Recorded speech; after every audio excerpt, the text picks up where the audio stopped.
सौ बात की एक बात यह कि हर बात को राजनीतिक मुद्दा बनाने की होड़ में अब हम महामारी और उसकी वैक्सीन तक पर सियासत करने लगे। महामारी पर विपक्षी दलों ने सरकार को घेरने के लिए राजनीति की, वो तो फिर भी समझ में आई, लेकिन कोरोना की स्वदेशी वैक्सीन पर सियासत समझ से परे है। ये राजनीति थोड़ी अटपटी है और बहुत ज्यादा गंभीर है, क्योंकि इससे यही मतलब निकल रहा है कि हम लोगों को अपने वैज्ञानिकों पर भी भरोसा नहीं है।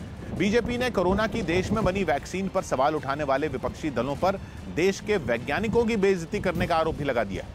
वैक्सीन पर बवाल करने की राजनीति से क्या हासिल होगा, यह भी समझ से परे है। जिस दिन सरकार ने कोरोना की 2 वैक्सीन के इस्तेमाल की इमरजेंसी में मंजूरी दी थी, तो विपक्ष ने सवाल उठाया कि देश में बनी कोवैक्सीन के ट्रायल का ब्यौरा नहीं है, इसलिए यह भरोसे के काबिल नहीं है। अब प्रधानमंत्री मोदी ने खुद स्वदेशी वैक्सीन लगवाकर दिखा दिया। देश के कई बड़े नेताओं ने यह वैक्सीन लगवाई, फिर भी विपक्ष को भरोसा नहीं है। वैक्सीन बनाने वाली कंपनी ने तीसरे चरण के ट्रायल के आंकड़े जारी कर दिए, फिर भी भरोसा नहीं है। इस वैक्सीन पर सवाल उठाने वालों को अंदाजा शायद नहीं है कि वो सरकार को नहीं बल्कि वैक्सीन बनाने वाले वैज्ञानिकों और उस कंपनी की साख पर सवाल उठा रहे हैं, जिस पर दुनिया के कई देश भरोसा करते हैं। इस दवा कंपनी के वैज्ञानिकों ने पहली बार कोई वैक्सीन नहीं बनाई है कि उनकी काबिलियत पर हम शक जताएं। चिकनगुनिया और जीका वायरस की वैक्सीन पहली बार इसी कंपनी ने बनाई थी, जिसका इस्तेमाल दुनिया के बहुत से देश कर रहे हैं। इसलिए बेहतर होगा कि हम लोग राजनीति के चक्कर में ना फंसें। वैक्सीन पर सवाल उठाकर बवाल मचाने वालों का क्या है, उनका तो काम ही राजनीति करना है, और राजनीति करने के लिए सवालों की कमी तो होती नहीं है। अभी सवाल उठाया जा रहा है कि वैक्सीन पर भरोसा था तो पीएम मोदी ने पहले ही वैक्सीन क्यों नहीं लगवा ली।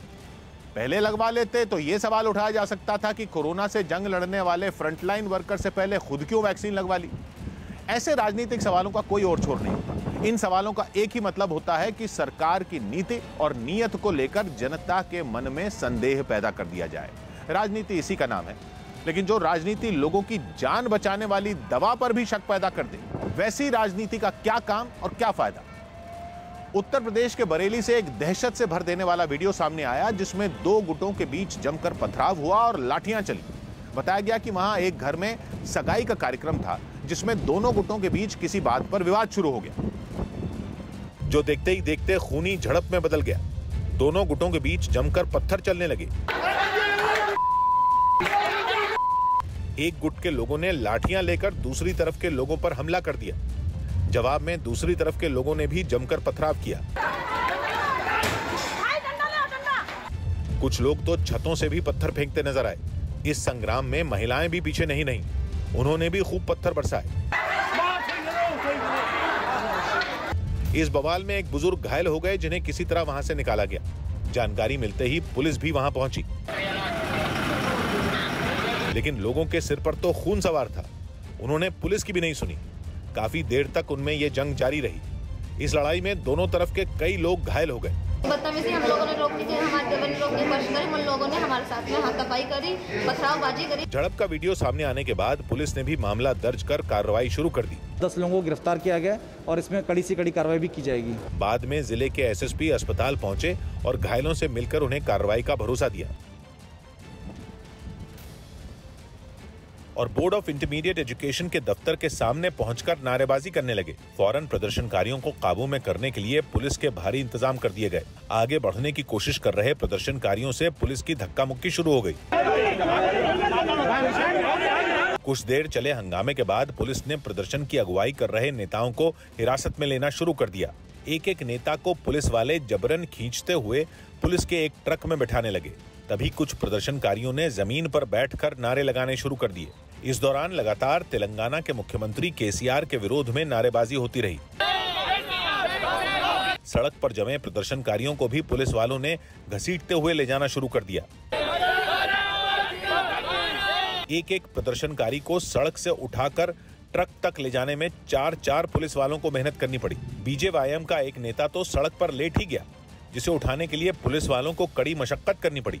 प्रदर्शनकारियों की मांग है कि जूनियर कॉलेजों में फीस बढ़ोतरी का फैसला वापस लिया जाए और जिन टीचरों की नौकरी कोरोना संकट के दौरान गई, उन्हें वापस नौकरी दी जाए। जिसके बाद उनके समर्थक ऐसे आग बबूला हुए कि अपने नेता को जेल से छुड़ाने के लिए उन्होंने कोहराम मचा दिया। उन्होंने इतना बवाल किया कि उनसे निपटने के लिए दंगा निरोधी पुलिस को मोर्चा संभालना पड़ा, लेकिन मरने मारने पर उतारू प्रदर्शनकारियों ने उसकी नाक में दम कर दिया। कहीं उन्होंने आगजनी की तो कहीं सड़क पर चीजें बिछाकर पुलिस का रास्ता रोक दिया। कुछ प्रदर्शनकारी तो एक यूनिवर्सिटी के अंदर छिपकर पुलिस पर वार करने लगे। उन्होंने पत्थरों का इतना ढेर जमा कर रखा था कि पुलिस पर उनकी अंधाधुंध बरसात कर दी। इतने पत्थर फेंके गए कि सड़क पत्थरों से पट गई, लेकिन फिर पुलिस भी चुप नहीं बैठी, वो भी करारा जवाब देती नजर आई। उसने प्रदर्शनकारियों को चित करने के लिए आंसू गैस के गोलों की भी बौछार की। विपक्ष के नेता उस्मान सोंको पर बलात्कार का आरोप है, जिसकी सुनवाई के लिए वो 2 दिन पहले कोर्ट जा रहे थे, लेकिन इस दौरान उनके समर्थक जोश में होश खो बैठे और पुलिस से ही भिड़ गए। इस वजह से सोंको को कानून व्यवस्था बिगाड़ने के आरोप में गिरफ्तार कर लिया गया, लेकिन इसी बात पर उनके समर्थकों ने उत्पात मचा दिया। सौबात की एक बात यह है कि